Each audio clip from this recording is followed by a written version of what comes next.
Hello and welcome. You know what today is. I don't need to tell you. It's Takeover Tuesday.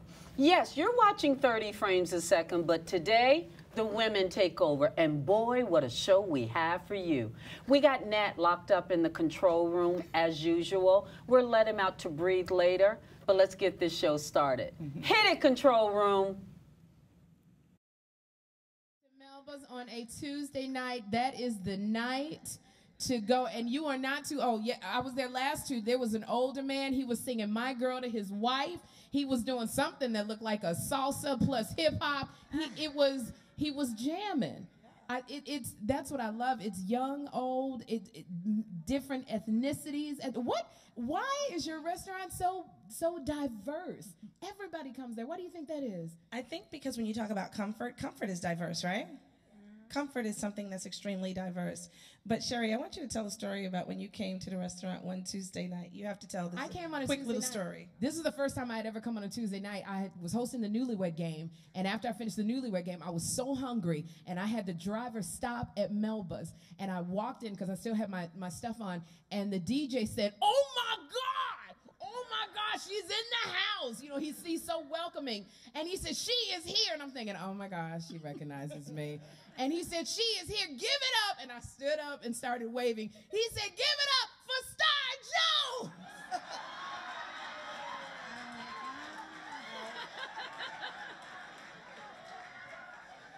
Oh gosh, all you heard was Melba going, "That's Sherry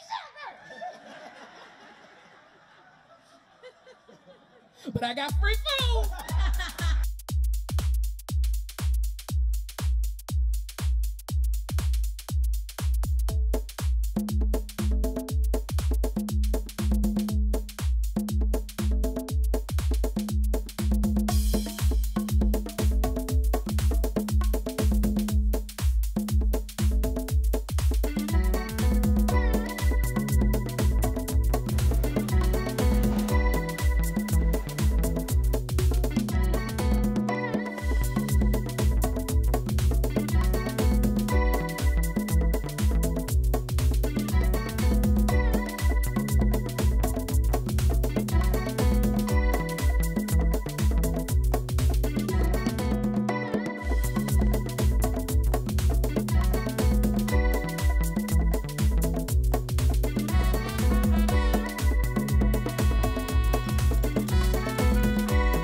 keep the music flowing. Nat, that music is good. I'm glad to see all those classes are paying off.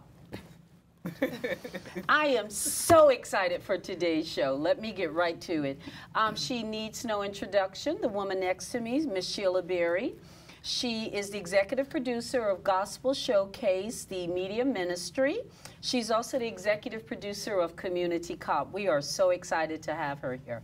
Now, I'm saving the guest next to her for another moment. Next to her is Miss Neray Wells. Neray is the host of the Thrift and Chicks Vintage podcast, and she is a contemporary reseller of vintage designer clothing. And she is our resident young person and still full of hope. Yeah, we're going to call her that. I like to say optimistic. Optimistic. See already. The woman next to her, shame on you if you don't know who she is, but I'll do it anyway.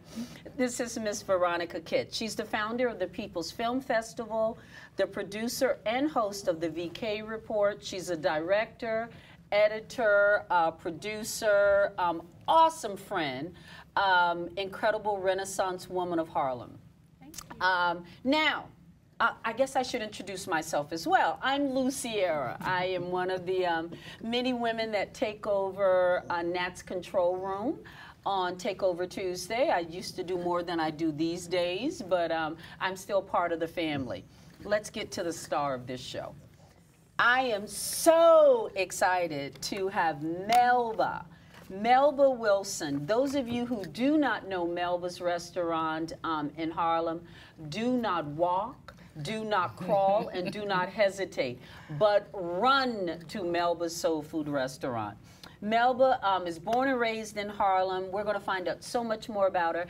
Not only does she have a restaurant and a catering business, she has partnered with some of the most influential people in New York City. She has worked with and for others catering and serving them, and just has been a staple in the Harlem community. And we are beyond proud to have you here. Welcome. Thank you. To Takeover Tuesday. I am so happy to be here, and that opening number, OMG, like I just wanted to get into my old African dance and work it out. It was amazing.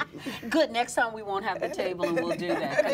You never know what to expect on Takeover Tuesday, right, Veronica? Right. Yeah. And it's anything good to see may so happen. many women at the table on television. Yes, wonderful. And women of color. Definitely. Yes, I noticed that they will put a group of us together, but it's maybe slightly dangerous to have all women of brown skin. Yes, so let's get started. Let's start with Harlem. Let's start with the diversity that has taken place and what you see being there so long.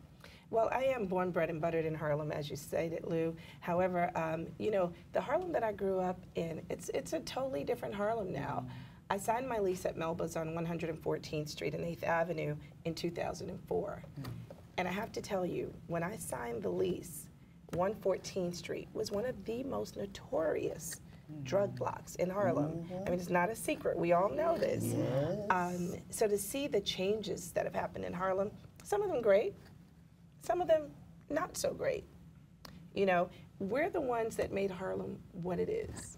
We brought the culture, the community, the food, the charisma, the style.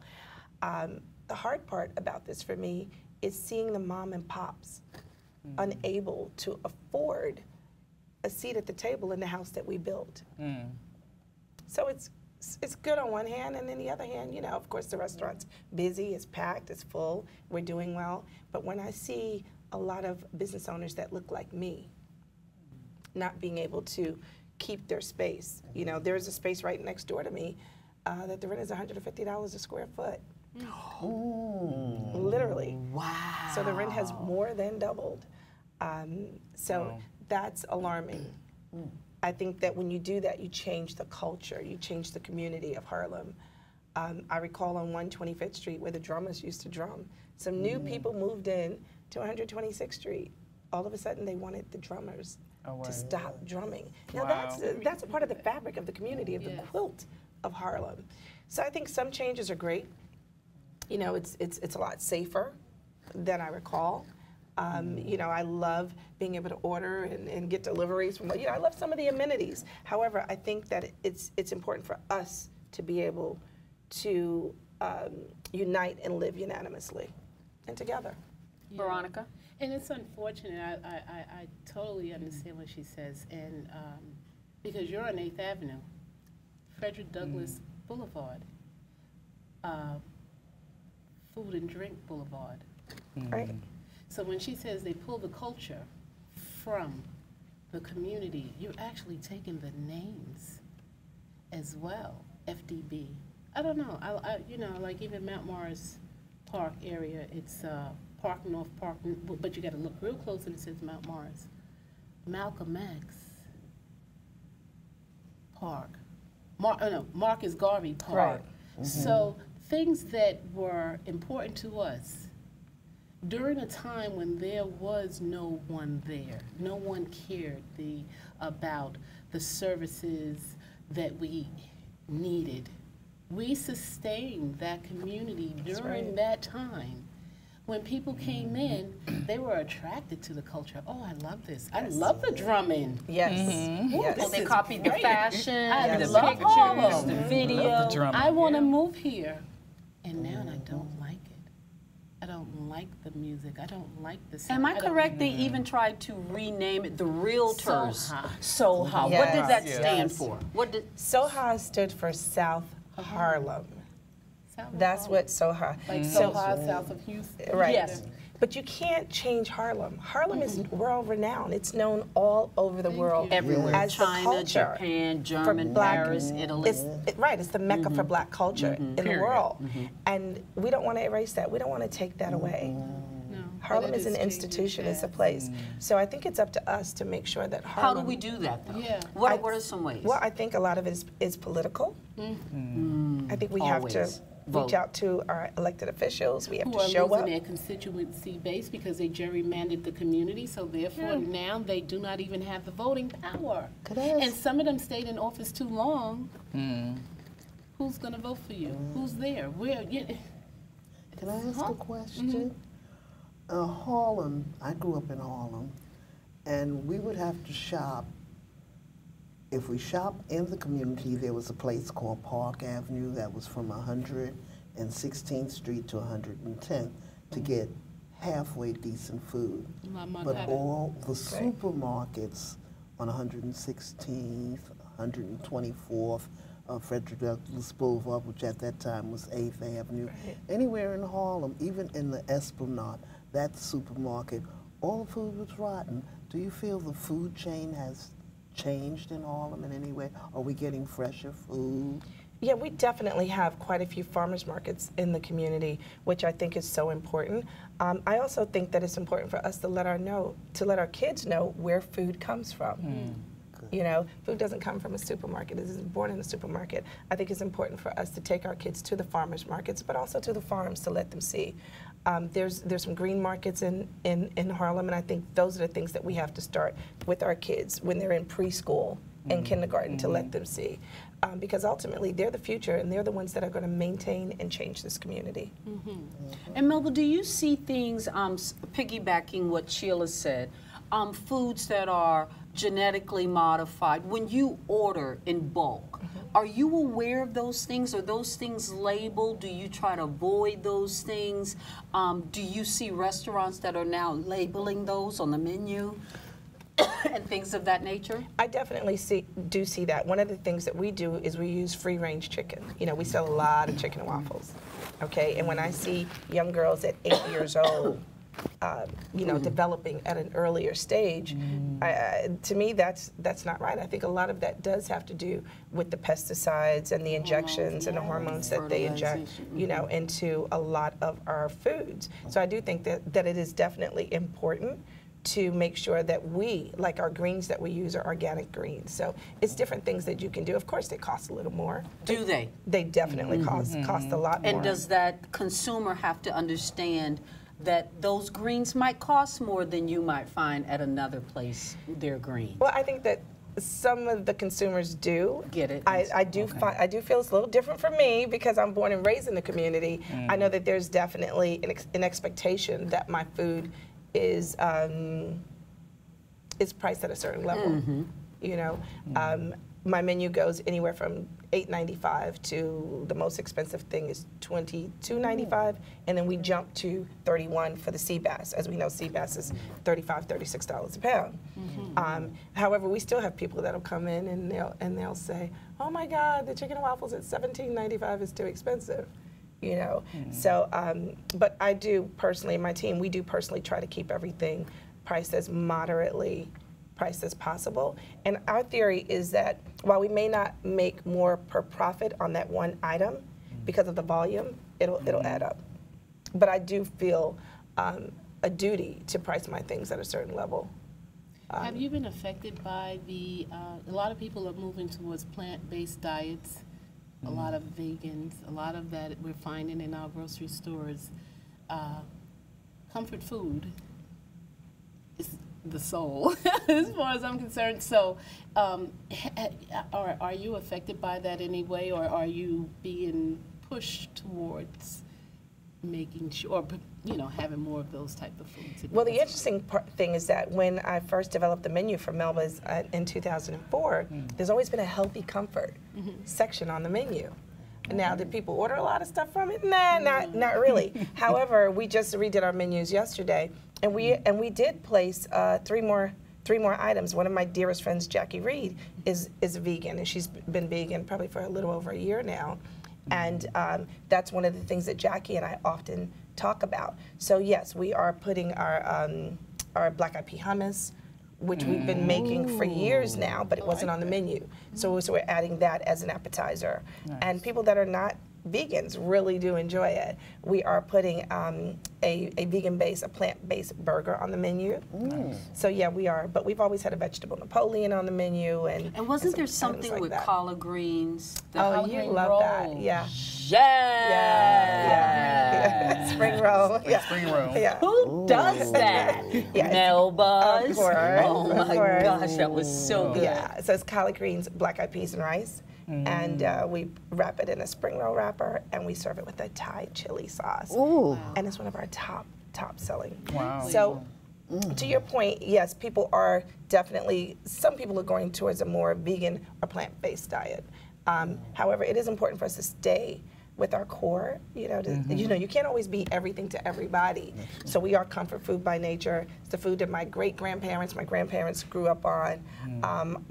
My great-grandmother lived to be 105. Wow. You know, my grandmother lived to be 100. However, they got the greens from the garden. Yes. That's the difference. That That's the You know, difference. they got the chickens from their backyard. They have real churned You know what I'm saying? Right. They put their own butter. So it wasn't farmed, and it wasn't you know, shot up with hormones, et cetera, to make it bigger, faster, stronger. So it was a different time back then. But we are definitely adding some different things. Even in my cookbook, I have a gluten-free fried chicken girl. Well, let me ask you, do you source locally for your vegetables? I do. Being a small business owner, one of the top things that I've done for the over 15 years that I've been in business is I maintain a lot of the same vendors. Okay. Nice. So it's important as a small business owner to support small businesses. Otherwise, you know, we won't have a future. Did you ever? I'm sorry. No, I do have one question, and it goes back to, you said when you signed the lease on your building, did you ever acquire that property? Like Never. Own it? Okay. Always tried to. However, what happened is my building was sold in a lot of 8. Okay. And at the time, I wasn't able to purchase eight eight buildings, barely able to purchase one. Oh, Okay. and a lot of of eight. One person And a lot owned of all eight. and said, I want to sell all. Wow. Yes, and I've tried 3 times now because it's been 3 different owners, unsuccessful. Okay. Unsuccessfully. Not for nothing, I wouldn't sell it either. Yeah. I mean, at I'm this sorry, I'm point in just taking time. it real. And you 2004. Yeah. Let's hit on that. Oh, I'm sorry, Sheila, did you have? Yes, I have 2 things to say. First of all, your day will come. Amen. You know? I received that. Thank you. And I was just wondering, would you consider growing, like on the rooftop, of your own vegetables and your own spices? A lot of people I notice is doing it in their windows. Yeah, yeah. A lot of people. We don't have the space at the 114th Street location. However, in our new space, we're actually expanding the business. So we've expanded to the space next door. Oh. And that's been about 3 years. The hair salon next door moved out, so we've obtained that space. But we're also opening a new space. New space, new space, new Alert. space, new space. Alert. Yes. And that's one of the things that we're looking at doing on the new space. That's a great question. What's it That's a called? great question. Something to table? Farm to table. Farm to When table. a lot of the restaurants I've seen Yeah. go right there, and if it's Right. just basil, if it's just Yep. tomatoes, I mean, I don't know what we could do Yep. with snow in New York, but it may be Rosemary. maybe seasonal based. Definitely. That this season we can do that and we do this. And it's great to be able to pick those fresh herbs Yes. and cook with them. Oh my God. I planted a garden and I ate my first salad. You'll be proud of me, Lou. I'm so proud of you. I ate my first Always salad wishing salads yesterday on her. from my garden, and it's, I grew amaranth, which is a red leafy, like a spinach base. So yeah, I'm proud of myself. I planted a garden. I have tomatoes coming, peppers, Nice. spinach, and cabbage. Yeah. But there's a different joy that you get out of knowing that Oh, this yeah, is something definitely. that You you took did. from a seed and planted it. And And just to now- watch it grow. Yes, yes. You could even do it in the window. One year, I did cherry tomatoes. I had a couple of cucumbers. They were, when I say couple, they were. That's okay. It's a start. But I tried to do something. So I went into making wine. Oops, I shouldn't have said that on TV. So you have a grapevine somewhere. But can I ask a question about Yes. with your cooking, with your cookbook, but just your background in general, because you know a lot of times, you know, if you have an old family secret, an old family recipe, you don't want to share it. Oh, but my yet mother you're wouldn't let you. sharing That's beautiful. hundreds of recipes. I am. Who taught you? Tell me about your background, in terms of your family, or you know, passing on these traditions, and then now here it is, you giving it to the world. Well, you know, one of the things that my grandmother did, my grandmother's from South Carolina, a small place called Hemingway, South Carolina. We have 3 stoplights. And, you know, one of the things that, it's about 28 miles from Sumter. Sheila and I were talking earlier. But one of the things that our family did is everything was done in the kitchen over food. You know, every major announcement was made over a meal. You know, every divorce, every big family situation, even during funerals, right? Yes, We sit down and definitely. repass and we eat. Yeah. So all of the important things happen in the kitchen, at the dining room table, and food was always the common denominator. So as my grandmother did, I wanted to do that here in New York. I wanted to be able to unite people through food. It didn't make a difference what your marital status was, what your sexual preference was, what your college education was. I just wanted people to be able to come together through food. And also food is a great way to share stories. My grandmother used food as a tool to pass down history lessons, to tell us about to tell us about her grandparents and her grandparents. And I wanted to be able to do the same thing. And food is comforting. Food tells you about the culture of a person. Yes. It allows you to travel. It's a great escape. Yes. And that's what I wanted to provide. Well, at please Melba's. put that book And then up she so said we the can see traditions, that. because I Yes. saw on your Facebook page, I think someone just recently, a family, they came out the hospital and you prepared this spread of food for them because you didn't want them to cook. Yeah, yeah. See, that is spirit, that is your heart, that is your soul, and that is understanding the tradition in terms of what we had as African American people Right. way back when. Food. Yeah, it's a common denominator. It's Yeah. the thing that binds us a lot of times. And it's a great way to introduce different people to who we are and to our culture. And that was Bevy, my Yeah, very good Bevy, friend, yes, Bev Bevy Smith. And you were Smith, talking yeah. about Bev Smith. And a lot of people don't know that part. See, they see Melba, the restaurant, but they don't see Melba, like also, you know, the Circle of Sisters and what they're doing, and you're a part of that now. And it's like, you know, that part here is you.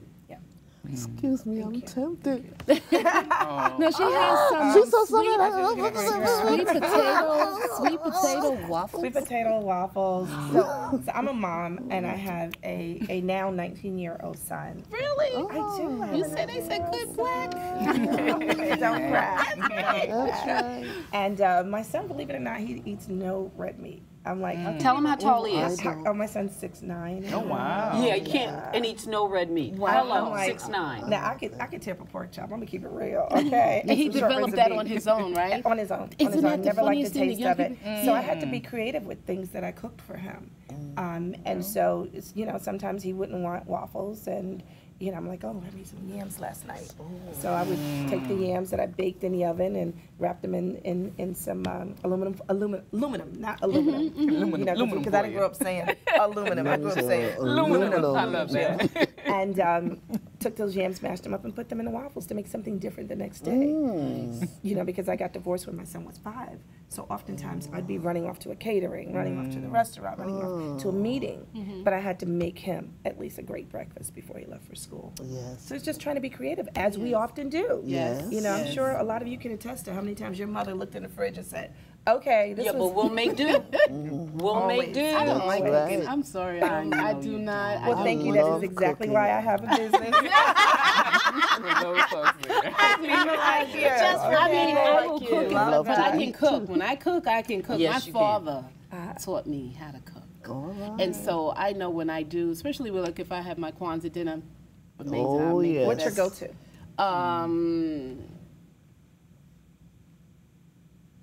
Well, you know what, which is so funny, but it's not part of, but everyone loves my seafood salad. Oh, yes.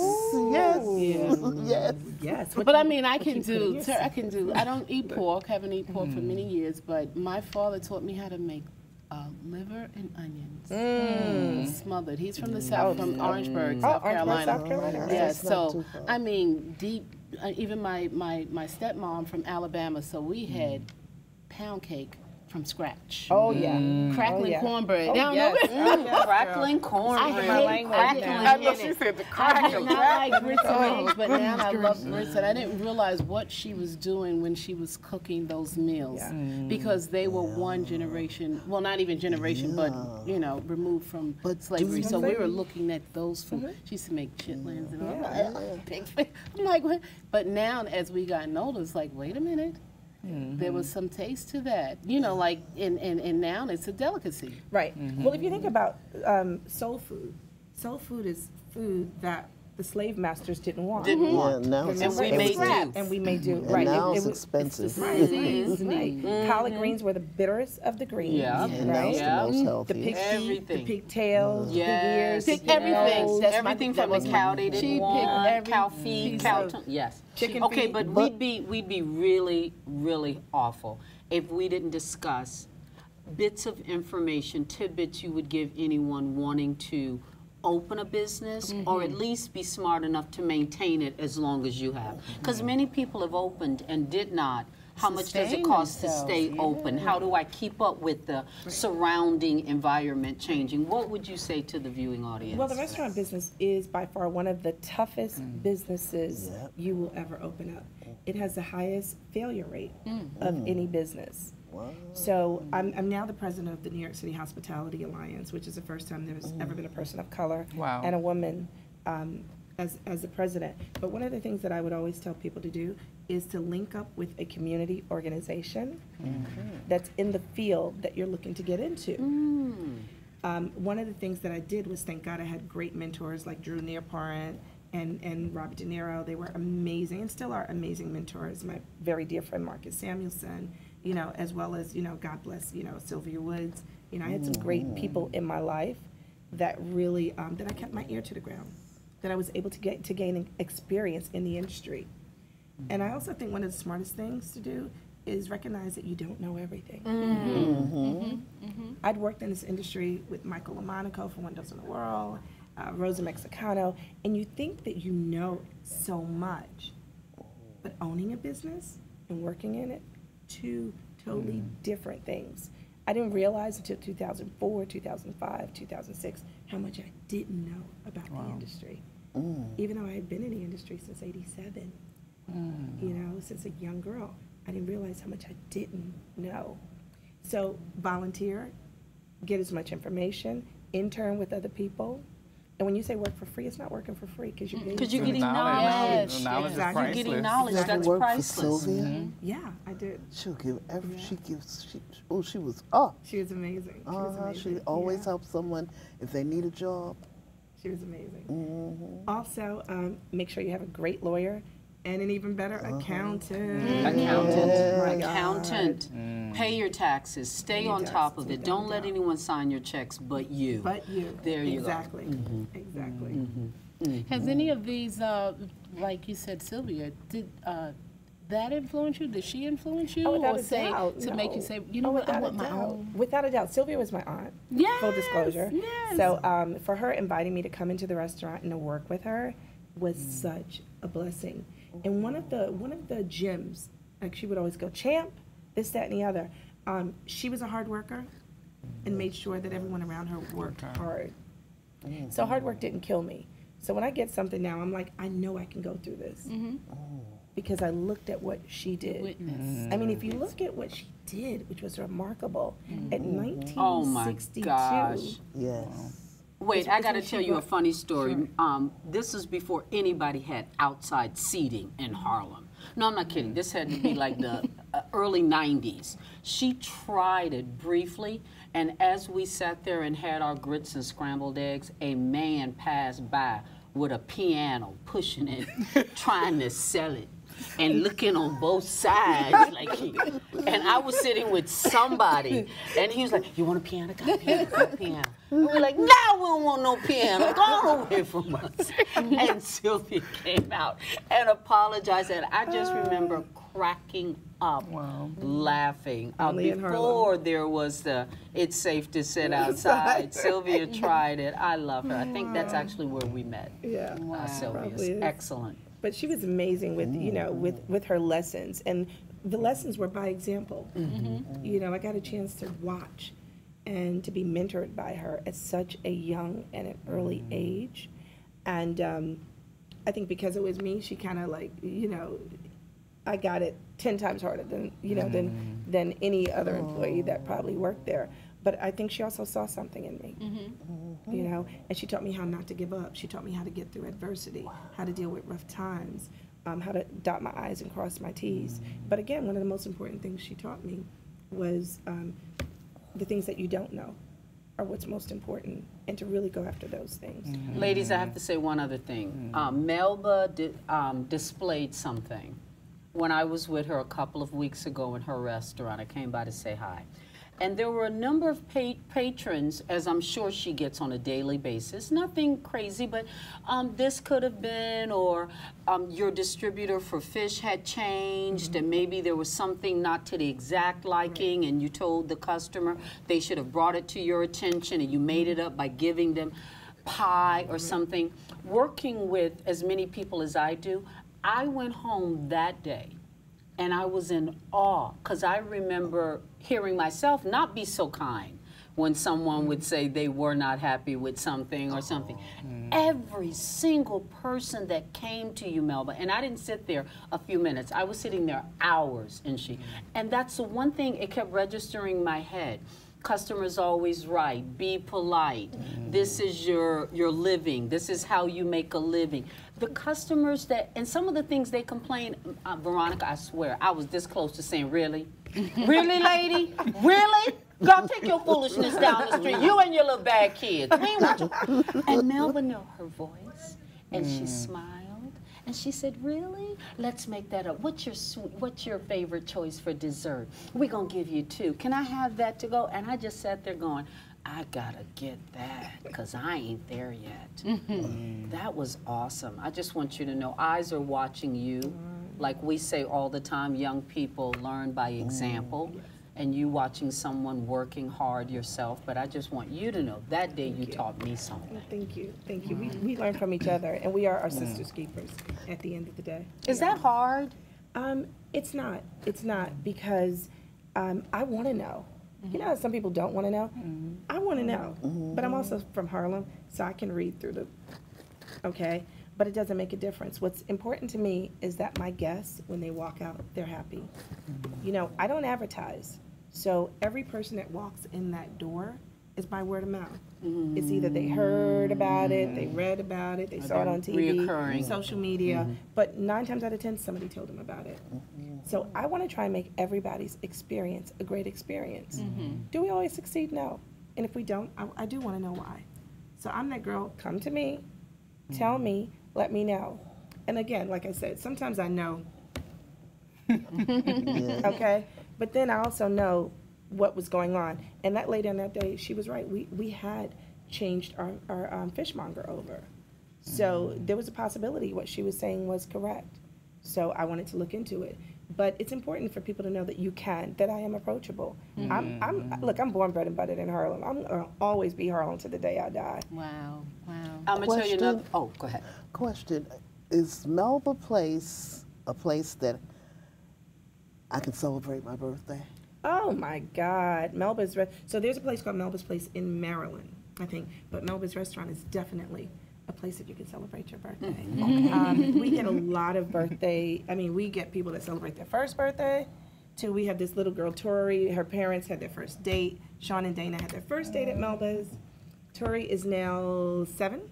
Every year she comes to Melba's for her birthday, every single year. And we just had a lady celebrate her 100th birthday. So that's you had a group of women in that day. Melba, I want to add one other thing that I think you did that was very wise. You did not live above your means when you first started out. Melba's, if you haven't been there again, is very small. It's very personable. You walk in and you feel like you're with family. It's not some huge place that you couldn't hear somebody else laughing and it's contagious. And I think that was very wise, because I think a lot of people, when they think of business, let me go all out, let me try to be grandstanding, and then they have to cut back on service or cut back on something. And you just said, how long, so you were in for 204, and just the last 3 years you bought the space next to it? Just the last 2 years. However, I signed a lease in 2004, but opened in 2005. So now there are 109 seats altogether. However, that's both rooms combined. Both rooms combined. However, I do have to say that when I was thinking of expanding, one of the things that I did was I talked to our regular guests that come in, and one of the things that they said was they love the intimacy of the space. So instead of breaking the wall down and making it one big space, we made it 2 separate spaces. One space seats 60, and the other one. I wondered why you did that. 49, because I guess it was important for them to maintain the size and the intimacy, just like you just said, of the original space. Do you have to have reservations? We highly recommend reservations. This way, when you come in, you don't have to wait. Put your name on a list. The list can be anywhere from 5 minutes to 2 hours. So, but if you have a reservation, your reservation is always honored. And are there nights of the week? Because I think we heard someone earlier talk about Tuesday night. Is that still going on? Tuesday night is still going on. Tuesday night is music night. It is so much fun. Oh my God. So Tuesday night's open mic. I love combining food and music. I just think the two of them are like, they fit like a hand and a glove. So we have an open mic, and we also have a house band, the Raheem Walker Experience, and anyone can get up and sing and rap. I say we do it tonight, Neray. And poetry. It is so much fun. So we've had everyone from A$AP Ferg to DJ Khaled to Katy Perry come in to What time does this start? Music starts at 8:30. Okay. You come in and put your name on the list and just get up and have a good time. Wow. We also have a lot of locals. We have a lot of church groups that'll get up and sing. So it's a great chance to practice a song that you love, or to also showcase your talent. So it's one of my favorite So I am challenging, Nat, give me an extreme close-up. I am challenging everyone tonight that is within the sound of our voices. I have decided to go there. Now, I'm going to say, with the exception of serial killers, everyone else is welcome to do it. I'll see you there tonight. I think I might even perform. Oh, that would be nice. Come. I think I am. Nice. I think I am. All right. I'm definitely going. She's an amazing performer. I think I'm going. I know what I want to do already. Are you going to sing? No. Are you going to do I'm poetry? going to do something like this. My old man was a white old man, and my mother, she was black. If ever I curse my white old man, I'll take my curse back. If ever I curse my black mother and wish she were in hell, I'm sorry for the evil wish, and now I wish her well. But my old man, the white one, he died in a fine big house. My black mother died in a shack. I wonder where I'm gonna die, being neither white nor black. I'm gonna do something like that. Hello. Hello. That is so nice. Tonight you gotta order the collard green spring roll. I'm telling you. I hope you got enough of them for everybody. Yeah, we do. Oh yeah, that's gonna be something. Yeah. We are so excited. So Melba, we are making sure We talk about the book. Now, hint, hint, we heard there might be a new location opening. Can we just keep our fingers crossed? Can we pray? Can we? Lisa's sign. Oh, Lisa's sign. We always want prayers. Yes. Always. I'm a woman of faith, so Yes. prayers are definitely important. It's on 118th Street and Lenox Avenue. I love Lenox. Oh, my old stomping. You got to stomp over there again, Miss Sheila. Stomp again. First 9 years of my life. 24 West 118th Street. Right. Corner space. I love corner spaces. Oh, And we're okay. super excited. We have our landlords are amazing. We have HCCI, Malcolm Punter, who I absolutely adore, and Exact Capital, Craig Livingston. So, and actually, they're the ones that are building the new hotel. Wow. Over next to the Apollo. It's good to see some developers of color. For those of you who may not know, there will be a new hotel being built right next to the Apollo. Right next to the Apollo. Is it a It's a Renaissance It's Marriott a Renaissance property. Marriott. Right. Mhm. Do we know a Marriott. day maybe completion? Do they have an They're estimate? saying 2020 September. And this is the same place they have, because they're building apartments as well. Right, Right there. there. Right. Yeah. The Victoria 5, is that a Yeah, part that's of it? it. Yep. But the actual hotel, I believe, is next to the Apollo where the theater used to be. Is that? It's in the same. It's about 4 doors down from the Yeah. Apollo. Okay. Right. Same. Okay. All I right. love Marriott. I'm a rewards member. Me Oh. too. Me too. You did. I really do. No, you They- did. I'm- Me too. Me but that's a whole 3. nother- But I love I Marriott. do too. Yes, Marriott, especially we are in a lot looking of for times. sponsorship at Right. these days. In Virginia Beach, and we stayed at the. I love the Marriott. I mean, Great. huge for years. Even Boston. Oh my God, it's amazing. But anyway, you know, Texas- and they're coming to Texas, Harlem. I didn't too. even know that. They I missed are, that. so that'll be exciting. Yeah, I We can missed have that, even more yeah. friends and family come and stay, and they don't have to stay with us. Right, right. Well, you know, there's only one hotel. Their bed and breakfast is in Aloft. Harlem. Yeah. But exactly. Yeah. We only have the Aloft right now in Harlem, and they're always booked to capacity. Yeah. Great service, and I mean, I love the Aloft, but we definitely need another hotel in Harlem. Yeah, we So I'm do. excited about the Renaissance. Right. You know, And do you have a date that you are thinking might be around when you're opening? Yes, Can we expect? yes, we're looking at October 1st, 2019. Oh, wow. Really? So is it going to be a Melba's too, or? It's actually going to be my other favorite food, which is seafood. Oh, nice. That's a now oops, she knows yeah, how to do yeah, Veronica. yeah. And did you see like we saw the picture with the crabs? And that's a block over when you from turn me. to. Oh, yeah, That we is saw the really picture. Do we really have a good. name? We have a working Oh, okay. title, which is which we're still. Okay. We still. All right, You but know, I seafood. love mussels. You know, Oh, yes, and Okay. garlic and white Oh, wine, yes, a couple or of it cooked down in a red, and garlic reduced. Ooh, yeah, we over need a something- scampi. Oh, Ooh, look at her. Look at her. And some oysters. Oh my I'm gonna pull it back. Because we Oh, running it'd out, be and I Yes. want to ask you Yes. because I want to talk about your women, just women in general, women empowerment, your support of what women do. Here we have the 4 congresswomen that are going through it Yes. with Trump. They're calling them the Squad 4. We're looking at Ilhan. Why am I drawing a blank right now?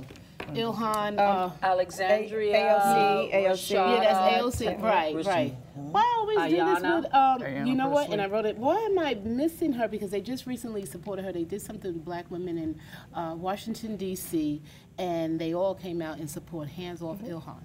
And so, what are your thoughts on what's happening to these women of color being told to go back to your country? So I was getting ready to say go back to Africa, but Well, it's almost like saying that. It really basically. is.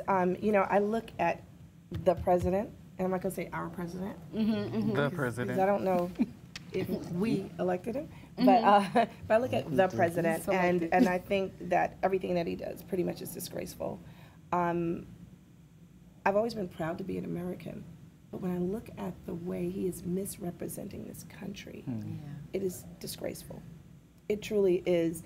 And I think that he knows that there's so much power in women. I think he's afraid of us. But I also think he has no respect for us. I think when you look at the comments that he made about grab her by the and all of the ways that he constantly disrespects Maxine Waters, and AOC, and the list goes on. And my cousin April Ryan, you know, April has to walk around with security now And it's devastating. You know, her father passed this, and she had to have security everywhere she goes now. Unbelievable. And you know, April is a mom of 2 girls. So for us to see this represented by a man who supposedly runs this country, it's extremely upsetting, it's disturbing.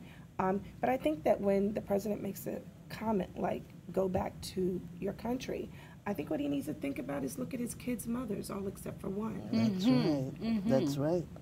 When he says it to us, he's also saying it to them as well. And is that what he really wants? Right, right. You know, right. I think it's about also being dividing us, and also not allowing us to look at the true elements. Okay, because what we really should be focusing on right now is the kids in the cages. Thank you. So I think he creates diversions. Distractions. And Very good. distractions. Yes, he That does. is Look over And here. I Don't think look over that's here. what he was doing Right. with this comment. He knows what he's doing. Yeah, to take it off of him. Right, to take it off of the The true ice issue. raids. Right. Over ice 2,000 raids. immigrants that they targeted. We're just coming and we're taking you and throwing you out Well, of the they country. only collected 35 of them. Right. Out of But that isn't whole big announcement, it amazing? was 35 Like the ice total. rate. So you gotta hide. Everyone is going. You reminded me, and not saying I'm not making an equivalent to what happened with the Jewish Holocaust. They had to leave. But they were going after them, and they were annihilating them. Here it is. He's going after these immigrants. Yes. Get out. Get out. But which immigrants are, any of them are Russian or European? Well, I'm just I would curious. like to know because there's a lot of other Brown. illegal immigrants, but the only ones that seem to be they're focusing on is the ones, the Mexicans or, Those of color. Those of yeah, color. people of color, Right. which is unfortunate. And there are a lot of churches that have been refuges. There are a lot of families where the people are not going out. Yeah. They're like telling relatives, stay in. Stay 2 or in, 3 of us to go out, and we have green cards, but everybody else stay in. And it's just such a double sad. standard on so many I can't things. imagine as a child coming into a new country Yeah, with that's a what new I said. language being spoken and being My ripped family apart from my mother from and my father. family. The trauma that these kids are going through, I can't even imagine. Horrible, isn't it? I remember when I became a new mom, and even at 19, that's a fear. That God forbid if something happens to me or my son, and the fact that we have to be ripped apart. And the biggest fear, think about it, a lot of these are children, babies. They don't Yes. speak. The How can they language. say who their mother is? So how do you unite? But we also Reunite. don't have the system in place to reunite. Yes. There is no system. Yes. These kids, Living in with their cages. parents. As Americans, how do we put humans in cages? Yes.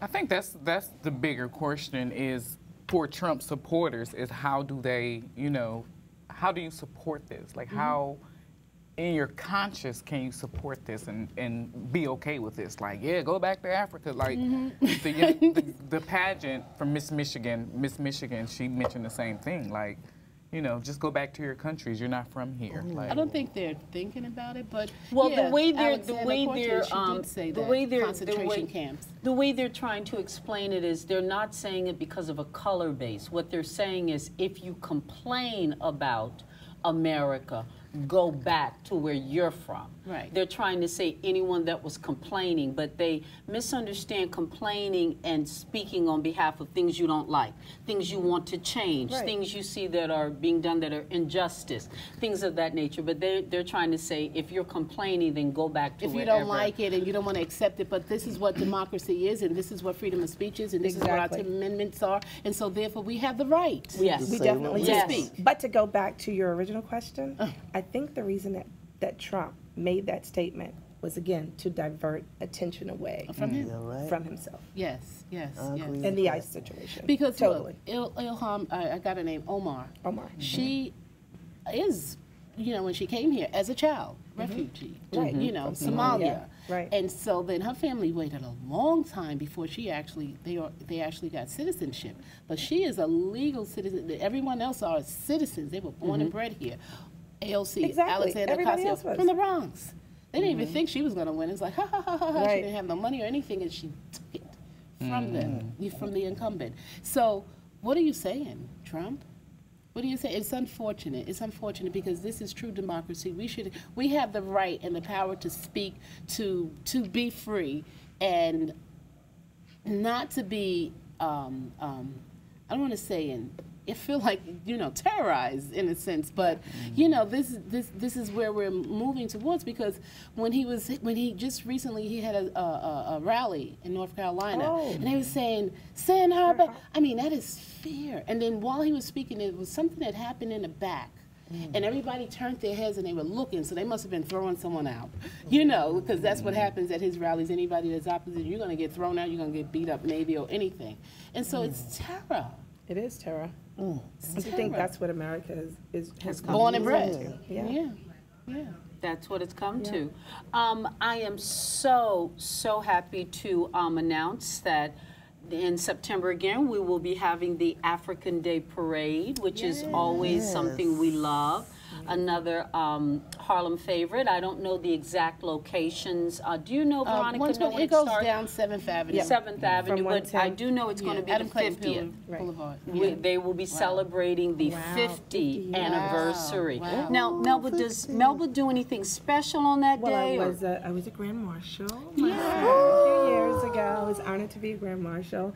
And I can tell you, I had such a good time. Being born and raised in a community and being asked to be a Grand Marshal was phenomenal. But what we do is we do a lot of work with the Transit Workers Union, and we cater events for them on that day right outside.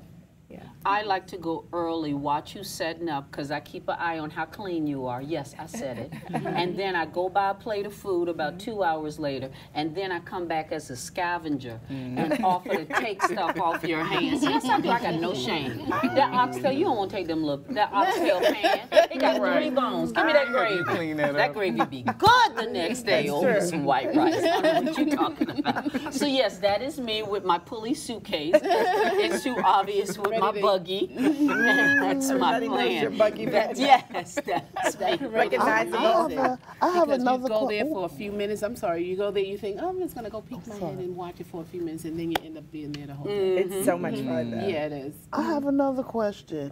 This fabulous book. Where can we purchase it? It's 100 recipes. I like this fabulous They had a few book. of the recipes on, and I was like, oh. So because you did something with the collard greens with the egg omelet, right? I did. I made Woo! green omelet. I sure did. And I love eggs. Yeah. And Me too. Well, sometimes I don't always want to use spinach. yes. So why not use collard greens or kale? I love a Southern combination between the comfort. two, without a doubt. Without a doubt. So my book was published by Simon & Schuster, and I'm excited about them and Atria Books. My literary agent, Laura Dale, just happened to be a mother that my son and her daughter went to school together. Really? And she says, have you ever thought about writing a cookbook? I'm like, I thought about it, but that was about it. I had a lot going on, Beautiful catering thought. business, the restaurant. And she said, let's do a proposal. We did. She sent it out to 12 publishers, and we got responses from 9. Wow. Met with all 9 Yeah. and got 9 offers. And Simon & Schuster said, we don't want to go to auction. We're going to make you an offer you can't refuse. Nice. And through Atria Books, they did. That's and amazing. So that's how my book was It published. opens the world. It When really you- does. Yeah. It really does. It again was one of the hardest things. I mean, when I cook, a lot of times it's not here, it's to just taste here. exactly a dash. A pinch of bit, this, exactly. Or it's cooking for 50. So here you have to break it down to between 4 and 6 family And make sure size. it's right. And it had to be right. So I had my dear friend Keisha Harris came in, and I would write the recipes, and Keisha would test out everyone just as I wrote them. Yes. So sometimes it had to be done 4 times, 5 times, 2 times, Wow. and sometimes it was just right. Well, the next So- book I volunteer to be a tester on the food. Don't take it. I see, now you're wondering why didn't I volunteer, because I'm quick, buddy, I'm quick. She got her shopping cart. But a book She is was something quick. that's legacy building. It lives forever. So again, it was very personal because I had to write stories about my family and about things that I experienced and how it relates to food. So it's more than just a cookbook. It's a book filled with stories, and just happens to have 100 of my favorite recipes. Any one recipe that was transferred or told to you by one of your parents or ancestors, grandparents? Oh, a lot of them were. A lot of them were. You know, when you think about fried chicken, when you think about collard greens, you know, when you think about chitlins. I wanted to do, oh God, Simon Schuster's going to kill me for this. I wanted to do a, what we called, oh God, this is so bad. It's called roadkill. But it was like wild things. Like my family grew up eating rabbit, rabbit in here. Yeah, corn, pigeon. My neighbor brought some pigeon over the fence once that made in peas and rice. My sister and I looked at my mom and said, "We're not eating that pigeon." Like that. But you know, we grew. I mean, That's a good name for the book too. It's not roadkill, but it was a section. That's what I was going to call it. Simon Schuster was like, "You will not." You will not. And so I did not. So it was removed from the book. But we grew up eating a lot of venison. Yeah, you know, we grew up eating, you know, a lot of deer, a lot of coon, barbecue coon. Wild Deer games sounds dinner. good. Deer Wild sounds games good, but it's not in the book. raccoon. Wow. So yeah, those are some of the things passed down. But typically, yeah, like, you know, my grandmother, of course, when they made collard greens, they would use ham hock. Ham hock? Oh, I use ham hock and neck bone. You know, but in the book at the restaurant we cook with smoked turkey, which gives us the same flavor. Right, but I grew up on those ham hocks. Especially when you Yes, put the yes. last part over the fence, smoked, and you cook your collard greens in there. Right. Or I don't know if any of you guys grew up with the little tin pot on the stove that whenever you use the oil, The grease. right? Yes, The grease. yes. That's the grease can. That's the grease can. Girl, you better not throw that grease out. You gotta put that grease in the grease can. It was for us. It was the old Crisco. It was the old Crisco. When lard was really lard, the lard not was that king chemical. back Lard was king. And you skim the top part off, That's right, and you use that, baby. especially to fry bacon. Don't play with me. Yeah. Ooh, you gotta That's why I fry love bacon. Or Johnny strickling. She sings about food. Yeah, and then you That's season happy. vegetables with that, and you got all the seasoning and the flavor, the drippings. You know, so that's what cooking's about. Be Another creative. thing, Melba, we are very big here. The ladies can second to this, that following your passion and taking young people under your wing. I saw you be so patient with some employees, some young men. The ice bucket situation. And I felt very just inspired to watch you do that. Well, I think it's about making a difference in our community. And you have to remember, 114th Street, like I said, was one of the most notorious drug blocks when I opened up, when I signed my lease. And so I have one young man who's been with me since he was legally able to work. Each was 14, but I've known Edward since he was 8. Wow. And I knew right across the street there was that. And for me, it was about providing opportunities. So you can work hard. It's not going to kill you. You can make an honest living. And now Edward's getting ready to go to veterinarian school. And Wow. he started off as a dishwasher, moved up to a busboy. Now he's a server. He's making, I mean, he only has to work 3 to 4 nights Melba, a week. I'm so sorry to interrupt you. I can't believe the time has gone this Oh my quickly. We are down to More 30 time with seconds. Melba. I had such a We- good I got to take time. calls. You have to come back. You have to come back. You We're must gonna come have back. to wave. No, this such a is good what I time. mean. We needed 2 shows, but I knew we were going to need 2 parts with you. Sure being good. Hey.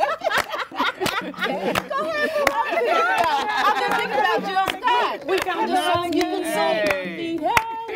Okay, bye. Bye. We love you. Love you. Love you, Melba. Thank you so much for coming.